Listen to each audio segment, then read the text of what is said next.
Hey everyone, it's Strange Michael. I hope you're doing well today, and I have a video here for a movie that I've never seen before. When my wife and I first moved into this house here, my mom gave me this VHS that I'd never seen. It sounded kind of cool, and some of the stuff she was getting rid of. And this is a 2000 movie that I never saw. It sounded kind of cool. When I read the back, it sounded like my kind of thing. And that is The Skulls, starring Joshua Jackson and Paul Walker. I knew nothing about the film, like I said, going into it. You think this is one of those things I would have checked out at some point, but the title alone, and I knew there were 3 of these movies, it always confused me with the Bone Collector movies with Angelina Jolie and Denzel Washington. I always got these two titles mixed up for these franchises. But anyway, so I watched this movie a little bit back, and it was a very underwhelming situation. Basically, The Skulls is a secret society Illuminati movie that actually delves into the real conspiracy in real life about the Skull and Bones Society, but here they're just kind of called The Skulls.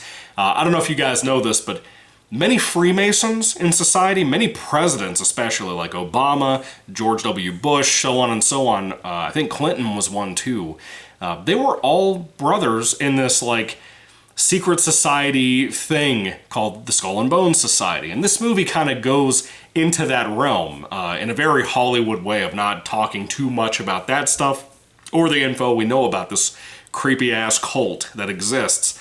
Essentially, Joshua Jackson is he's in college, I think he's about to graduate, and he tries to submit to becoming a part of this thing called the Skulls Brotherhood. And basically, they have to contact you. It's kind of like a fraternity, essentially, just like the real Skull and Bones Society is. And eventually, he gets contacted to be a part of this and go through those fraternity trials most men have to go through, and I guess sisters too, for whatever the sisters do.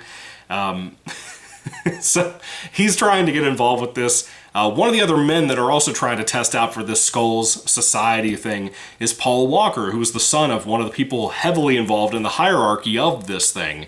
And while they're kind of being tested through the trials to become brethren in this cultic thing, some kind of tragedy happens, essentially, involving Paul Walker. And our main character, Joshua Jackson, becomes very suspicious about the group, about the Brotherhood, what's going on with that. And it kind of leans more into a very small thriller. A very, very tight, focused, very small thriller that's only like an hour and 46 minutes, which is a little long for what this movie needed to be, in my opinion. There's a lot of stuff you could have trimmed down on quite a bit. And in my opinion, it has this late 90s, early 2000s kind of generic teenager thriller feel this has, being a PG-13 movie, by the way, according to IMDb, of feeling too light. It doesn't have enough tension, it doesn't have enough scares or building to a more enormous conflict by the end of the movie. It doesn't do those things well enough. And I think if you're going to make a conspiracy-style film that's not like evil governor in the town works with underground mole people type of movie, that's not what this is, just saying. But if you're going to go that route to that extremity, you have to do a lot of things to earn that with the audience, whether it be as a comedy or a real thing, like Idiocracy kind of was. But this is supposed to be serious. And it has a little humor here and there with some characters, but for the most part, it's very direct and boring. It's a boring conspiracy movie. You have to have intrigue. You have to have a mild amount of mystery. Just remember that, writers out there who are watching this channel for whatever reason. You have to have a mild amount of intrigue and mystery to make something like this worth it to the audience, and The Skulls just doesn't have that. Even by the time the big tragedy I talked about happened, that kind of gets in the way of what the main character's goals are, his suspicions building, what he thinks he saw, so on and so on. And by the end of the film, I don't really think it pays off too well in that respect.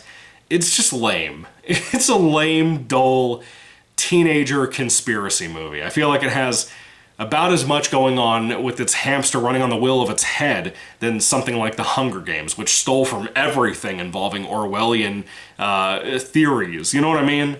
So it's a shame in that respect, in my opinion. The Skulls had so much to offer. It's well shot for what it is. It's from the director, by the way, of the first Fast and Furious film. Yeah, the guy who would, I guess, sort of kind of create the franchise, brought in Paul Walker from working with this movie with him and bring him right into that. And sadly, Paul Walker's no longer with us. God bless him. Paul Walker actually gives a pretty solid performance in here. Joshua Jackson is given absolutely nothing to work with because the writing is so bland here. But Paul tries to do something with it. That's kind of neat. Every other character in here, except for like Paul Walker's dad's actor, the rest of them are not very good, to be honest with you. It's been a little bit since I've seen the film, but all of these generic-ass things stuck with me in a way that I don't even understand why I remember so much about this movie. But I wanted to talk about it, and then I was like, nah, it's just going to be negative. I wasn't in the mood for it. And then I'd be like, nah, I want to talk about it. And then I got sick for a little while because of allergies. So anyway, getting back to the film, it has like one good song in it for the soundtrack.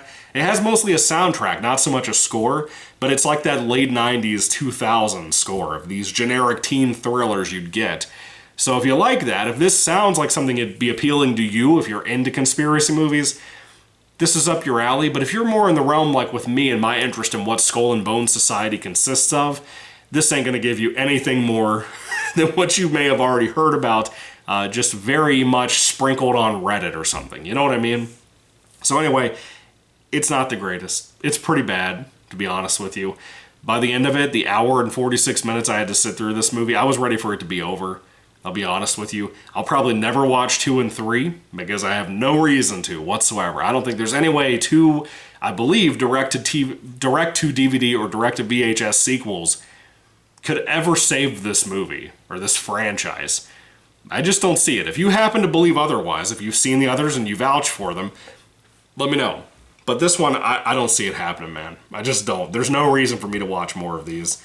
So anyway, The Skulls from 2000. If I had to rate the film on a 5-star basis, I'd give it like a 2 out of 5 stars. There's really not much to redeem here in this movie that makes it worth recommending to anybody, even you conspiracy fans out there like me.